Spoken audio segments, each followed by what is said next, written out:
Welcome back, you poor unfortunate souls, to Cameron Dole's Oddcast. That's the show that keeps proving that you have questionable taste in entertainment. This is episode 6, which means I've officially outlasted at least 3 different streaming services.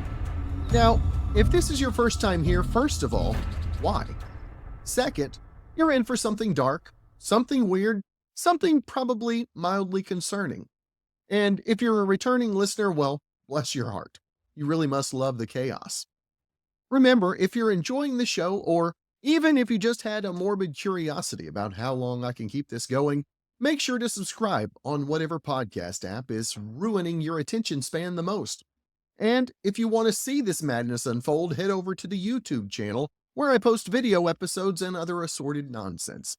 Just search Cameron Dole or, just click the link because it's 2025 and typing, well, it's beneath all of us right now. And because independent podcasting is basically just a socially acceptable way of begging, if you'd like to support the show, you can donate at any of the links that are in the bio. Okay, enough of the pleasantries. Let's get into today's episode.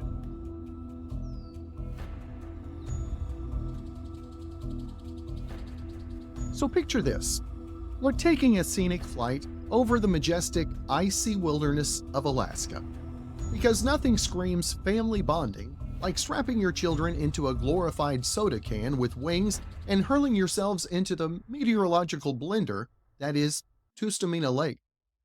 No GPS beacon, no tracking system, just good old-fashioned hope and let's wing it, which coincidentally is also how the plane decided to spend the next 12 hours, literally on a wing.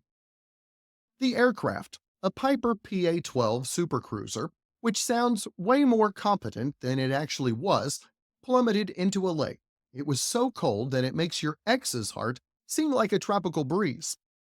It partially submerged, as if even the lake was unsure whether to accept this offering. Now, most people faced with this kind of existential inconvenience would perish. But not this pilot and his 2 young passengers. No, they chose chaos and survival by clinging to the wing of a half-drowned airplane for 12 hours in sub-zero winds, wearing the kind of outfits you'd choose for a brisk jog, not a live-action Frozen remake. Enter Terry Godus, Alaskan pilot, volunteer, and accidental hero who spotted a Facebook post. Because, of course, Facebook is now doubling as our national search and rescue coordination platform. He saw the post, squinted at the sky, and said, "Sure, I've got time to hunt for downed aircraft in the Arctic." Well, after flying over what he hoped was a plane wreckage and not a really elaborate piece of abstract ice sculpture, he realized, oh joy, there were people standing on it, waving. Because what else do you do when you're stranded in glacial soup? You wave, like you're greeting your Uber driver who's 10 minutes late and floating. Well, Terry did what anyone would do in this situation. Muttered a prayer and radioed in like a 1950s sci-fi movie protagonist contacting the mothership. Other pilots joined, including Dale Iker, who had better cell service, thank you random AT&T tower, and he also passed the coordinates along to troopers. The National Guard, presumably bored and waiting for a reason to deploy something with blades, launched a helicopter from Anchorage. But, plot twist, the rescue attempt nearly turned into a child-tossing competition when Rotor Wash started tossing the youngest girl around like a sock in a dryer. So they scrapped the hoist idea and did the rescue equivalent of a parallel park, easing up alongside the wing and gently plucking the survivors off one by one, like very cold, emotionally scarred ducks. Miraculously, the girls were surprisingly dry, which is a phrase you only use when you're too confused to be relieved. The pilot, however, had taken a personal dip in the lake and was hypothermic, which happens when your survival plan includes take a bath in glacier juice. Now, let's talk about this lake. Tustumena. It's the kind of place weather goes to be angry. With sudden wind shifts described as squirrely, meteorologists for you're going to die, it's not exactly the Lake Placid getaway that the family probably envisioned. It's surrounded by mountains, glaciers, and bad decisions. Oh, and the plane's tail refroze into the ice because Mother Nature, bless her soul, said, "You're not sinking today. I want to watch this one unfold." As for why the crash happened, well, the pilot hasn't reported yet, because of course he hasn't. He's either in the hospital, in therapy, or in hiding from the NTSB, who are politely but firmly trying to reach him like a debt collector with a clipboard. Now, in summary, a Facebook post started it. A volunteer pilot found it. A military helicopter finished it. And 3 people survived it. All while Alaska sat back with a glass of whiskey and whispered, "You're welcome."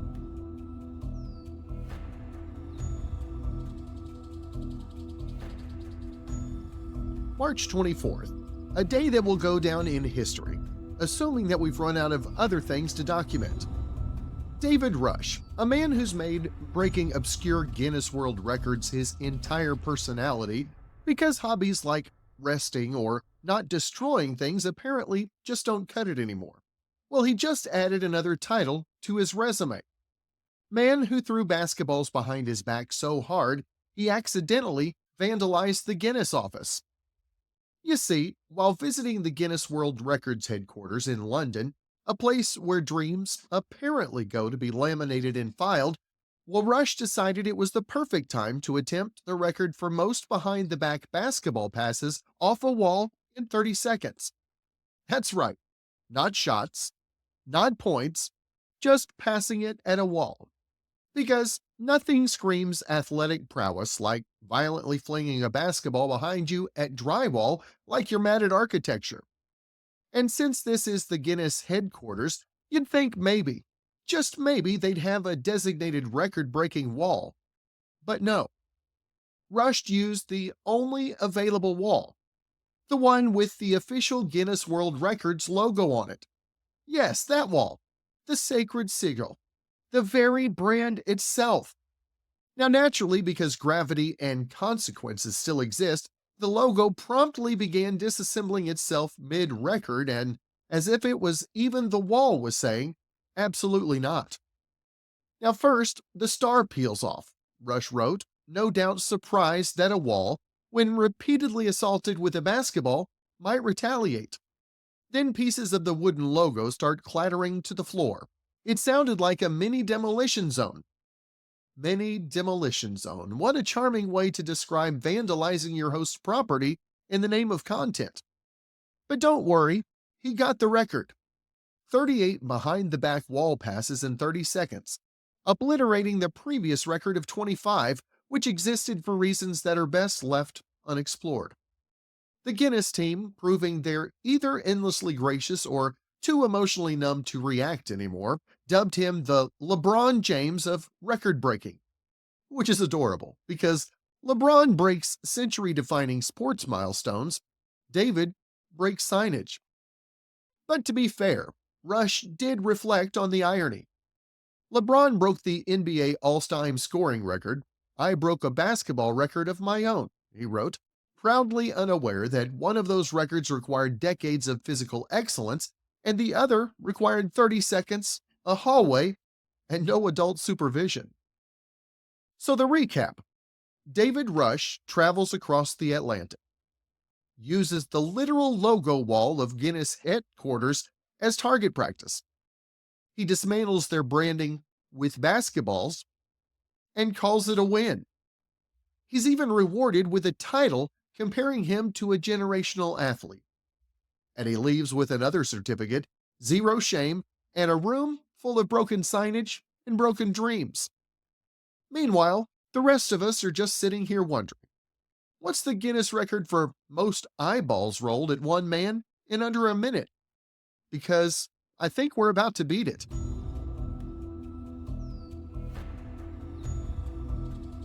Well, folks, it's time to pop the champagne and dust off the parade floats because the Dutch police have finally solved a crime from nearly a decade ago. Not because of tireless detective work, forensic breakthroughs, or a thrilling high-speed chase. Oh no, the culprit? Guilt. The hero? An overactive conscience that just couldn't shut up. Let's rewind. The year was 2016, back when the world was slightly less of a flaming dumpster fire. A daring criminal mastermind, or maybe just a guy with questionable life choices and apparently no retirement plan, well, he walked into a gas station in the thrilling metropolis of Terneuzen, and he made off with hundreds of euros. Yes, you heard that right, hundreds. Truly, a sum so massive it could almost cover a month's rent. In 2016, the cashier, doing their best Sherlock Holmes impression, provided an extremely detailed description of the suspect. And the police, armed with this information and presumably some free time, launched an investigation. And nothing happened. For nearly 10 years. Enter our protagonist, now a 28-year-old in Arnhem, who, after nearly a decade of peaceful existence, decided, you know what? Maybe being a fugitive over a glorified snack money heist isn't the flex that I thought it was. So gripped by an overwhelming sense of regret, or possibly just desperate for some excitement, he turned himself in, practically throwing himself at the feet of the Dutch authorities like a Shakespearean tragic hero. But wait, it gets better. In a move that can only be described as audaciously adorable, he offered to pay back the money.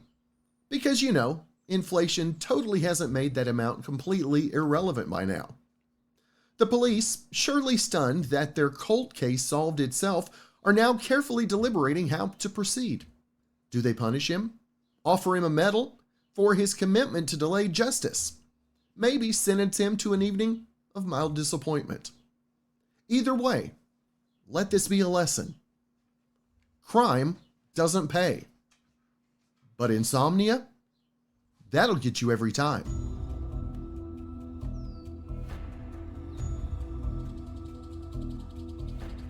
Ah, yes, England.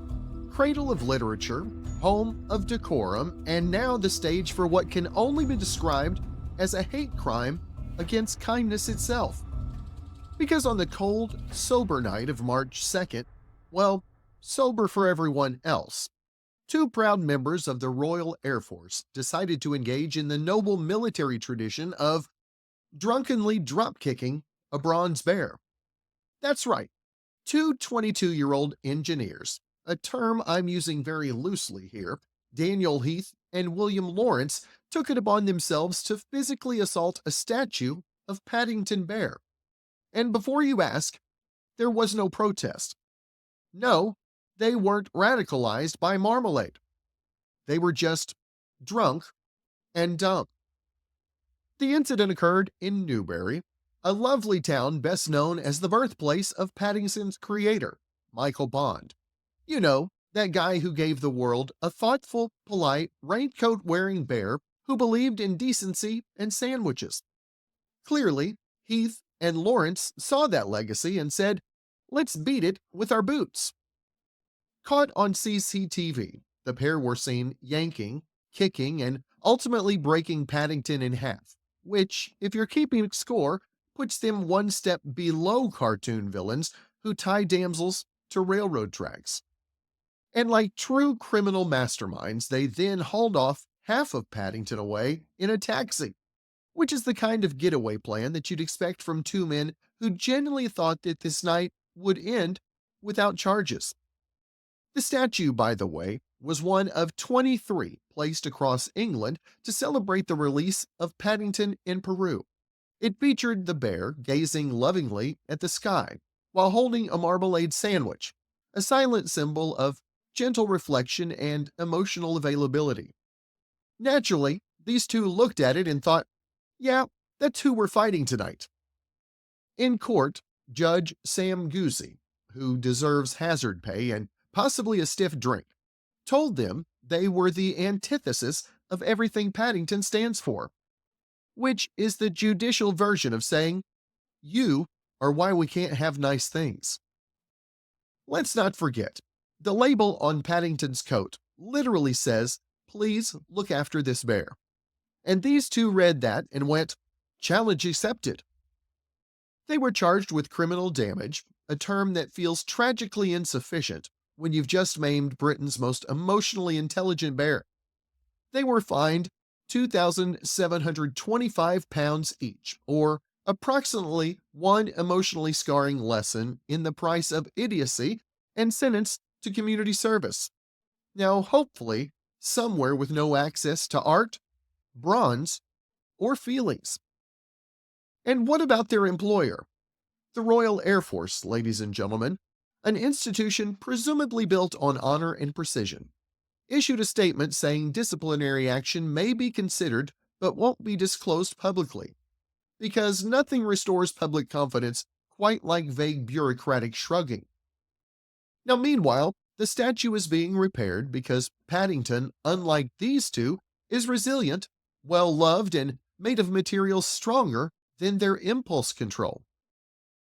So, let's recap. Two grown men, military-trained engineers, assaulted a bear, a fictional bear, a statue of a fictional bear, for no reason, and took it in a cab. And if that's not a metaphor for modern masculinity, I don't know what is.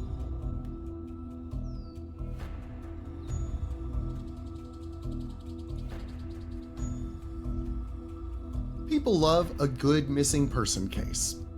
It's got everything: drama, mystery, the vicarious thrill of pretending that we're all FBI consultants because we once binge-watched Mindhunter.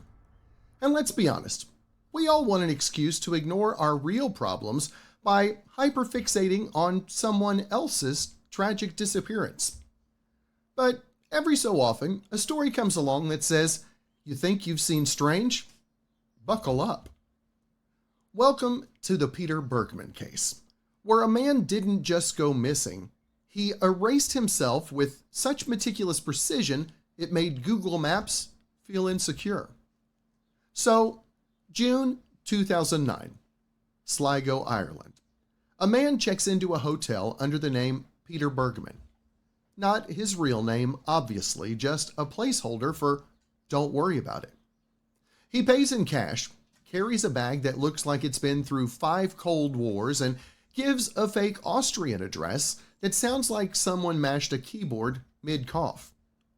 Hotel staff described him as polite, reserved, and German-accented, which is code for mysterious but not in the sexy Netflix way, more in the "are we sure he's not a retired spy" kind of way. He had no ID, no passport, and no recorded entry into Ireland, which I'll admit is impressive.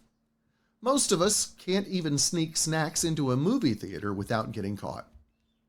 Now, over the next 3 days, he left the hotel every morning with a purple plastic bag full of things, and came back every time with it empty.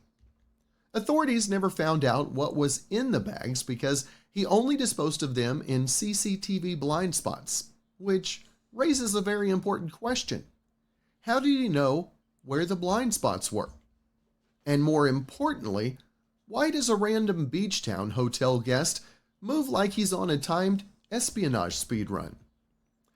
Well, he also bought 8 international stamps because what's a mysterious self-erasure without a few goodbye notes that nobody can trace? Then he asked a taxi driver to take him to a quiet beach. Not suspicious at all. Well, the driver suggests Ross's Point, which is basically the kind of beach you recommend when someone says, "Where's the scenic place I can contemplate the void without being disturbed?" Peter nods. Approved.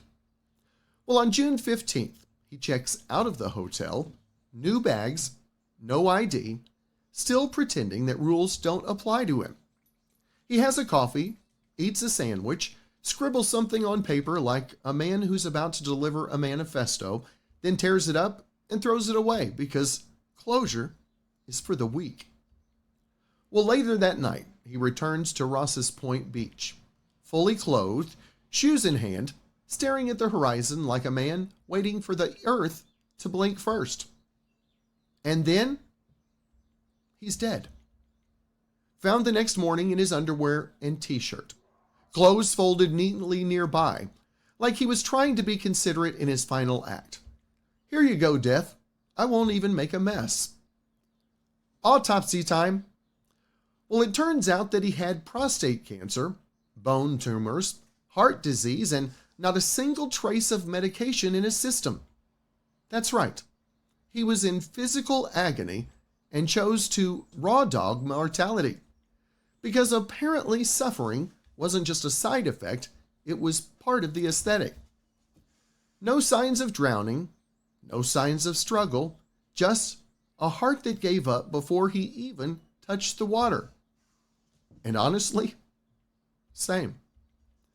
Authorities investigated for 5 months. Nothing. Not a single match in databases. No missing persons. No dental records. DNA? Please. He might as well have been a ghost with a tan. They published appeals in Austrian and German papers, essentially shouting into the void, "Hey, does anyone recognize this man who doesn't want to be recognized?" Shocker, no one did.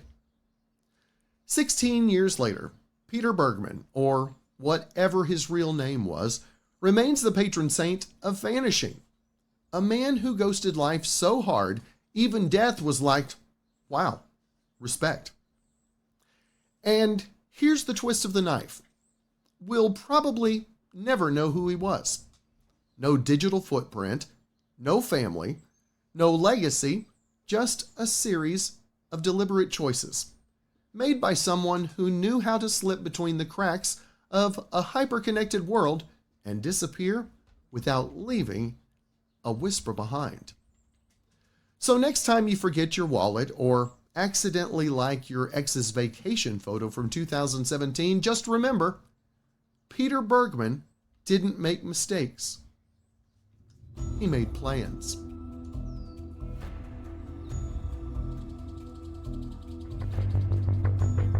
So your kid wants a pet? Why not just set your house on fire instead? Now, most kids eventually ask for a pet. It's a rite of passage. Some want a dog, which makes sense. They're loyal, affectionate, and won't actively try to outsmart you and destroy your life. Others want a cat, which, sure, will ignore your existence, but at least won't leave your house in ruins. Some truly delusional children ask for a rabbit, as if a sentient cotton ball with anxiety is anyone's idea of a good time. But then there's young Cal Clifford from Edmond, Oklahoma, who looked his parents dead in the eye and said, "I want an octopus." Now, at this point, the appropriate parental response should have been a firm, "No, you may not have an alien masquerading as a seafood in my house." Or, at the very least, grabbing 2 dogs and telling him to do the math. But instead, Cal's parents folded like a cheap lawn chair, and after years of stalling with stuffed animals and ocean-themed pajamas, they finally just caved. So, for his 9th birthday in late 2023, they brought home Terrence the octopus. Now, let's pause here and acknowledge something. Octopuses are the single most unsettling creatures on the planet. There is literally a scientist who has gone on record stating that if humans were to vanish, these brainy little horrors would be the first in line to claim the throne. And frankly, that's not even a conspiracy. It's just basic observation. Now consider this. Octopuses can camouflage, solve puzzles, escape locked containers, and even plan attacks. They can squeeze through spaces the size of a coin, meaning that no door, no tank, no human-made structure is actually safe. They are basically sentient phlegm with a PhD. But sure, great pet choice. What could possibly go wrong? Well, in the first plot twist, it's worse than you think.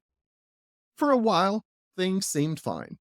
Terrence, presumably biding its time before staging an aquatic coup, behaved. the family fell into a false sense of security. And then, surprise, Terrence was actually Terry, and Terry laid 50 eggs. Now, at this point, if I were the parents, I would have simply left town, changed my name, and started over. But instead of recognizing that the universe had just handed them an opportunity to evacuate their ill advised situation, the Cliffords embraced the madness. Now, here's the kicker: female octopuses die after laying their eggs, which in this case was both a biological fact and a painfully obvious metaphor for what was about to happen to the family's sanity, finances, and home. Because once those eggs hatched, well, it turns out finding homes for baby octopuses is slightly more complicated than giving away puppies. Who knew?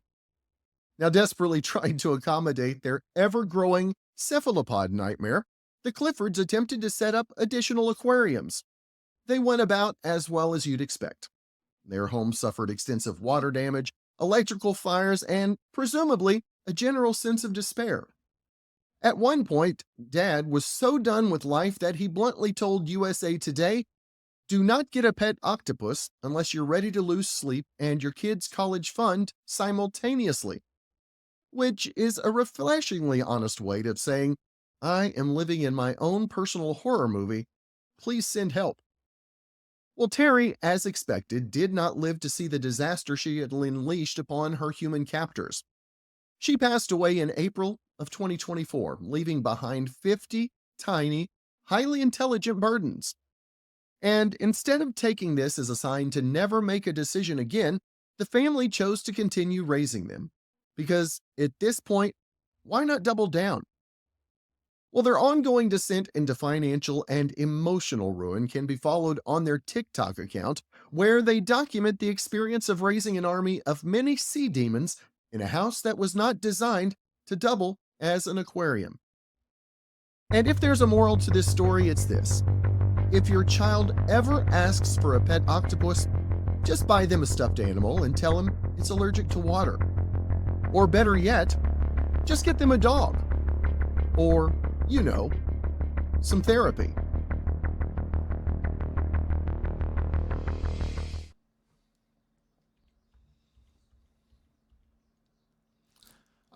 Parenting. That sacred responsibility where you nurture, protect, and if you're Kimberly Cruz Feliciano, allegedly strap an electric dog shock collar to your child like you're training them for the Westminster Sadness Show. Yes, folks, New Jersey strikes again, adding yet another line to its growing resume of "please stop making headlines." According to the Cape May County Prosecutor's Office, who I imagine are exhausted by this point, the case kicked off on March 17th, when a child showed up to school with visible marks. The kind of marks that scream, "I live with someone who thinks Dog Whisperer reruns count as parenting classes." The brave little human showed up, injuries on display, and school officials did the rarest of things in modern society. They paid attention and called someone. Gold stars for everyone who isn't a monster. Enter the police. Upon investigation, it was discovered those marks weren't from, say, falling off a bike or an aggressive tag game. No, they were allegedly from a shock collar, as in the tool you use when your golden retriever won't stop barking, not when your actual child has emotions. But wait, it gets better. Cruz Feliciano allegedly threatened the child with more violence if they told anyone. Because if there's one thing abusers love, it's ensuring their legacy continues through silence and fear. Nothing says "I love you" quite like "keep your mouth shut or it gets worse." She's now facing charges of endangering the welfare of a child, aggravated assault, witness tampering, and several other crimes that can be loosely translated to "how dare you exist with access to electricity and zero empathy." She's currently being held at Cape May Correctional Center, where I can only assume there's no shock collar access, which must be very inconvenient for her parenting style. Now, normally this would be where the story ends. Tragic, infuriating, and sadly predictable. But no. Because this is America, and intergenerational dysfunction is our most consistent export. Enter Sonia Feliciano, age 59, mother of the accused and apparently the family's director of obstruction. She's been charged with hindering and tampering with evidence, which in this case means, "Hi, I see you're trying to prosecute my daughter for something truly vile. Let me make that harder for you." She was released on a summons because, of course. Why not go home and make some coffee while investigators try to figure out what exactly she thought she was protecting?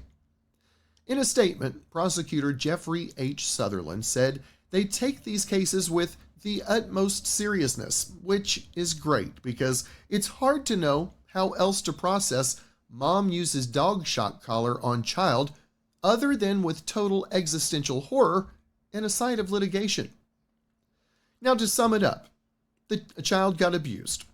The mother allegedly treated them like a Labrador with boundary issues. The grandmother tried to sweep it under the world's most grotesque rug. And a school saved the day again, because apparently teachers are the last functioning line of moral defense in this country. So, here's your public service reminder. If your idea of discipline involves a remote control and voltage settings, maybe, and this is just a suggestion, don't have children. Try a houseplant, or therapy, or maybe even both. And just like that, another episode of Cameron Dole's Oddcast has crawled its way into your brain and set up camp. Episode 6, done and dusted. Well, if you somehow enjoyed this fever dream, subscribe on your favorite podcast platform so you don't miss future episodes. And if you didn't enjoy it, well, what are you still doing here? That's on you. For the full visual experience, go to the YouTube channel where you can watch me say all this nonsense with my actual face. While you're there, subscribe, leave a comment, and confuse the algorithm by interacting in a way that suggests this is quality content. Would you like to support this show? Send some donations my way. Got links in the page bio, or even check out my Patreon as well. Of course, you can follow me on all the social media for updates, behind the scenes, and the occasional existential crisis. You can find all the links in the show notes because I know you're not going to remember them. Well, that is it for this episode. Go forth and make bad decisions. I'll see you next time.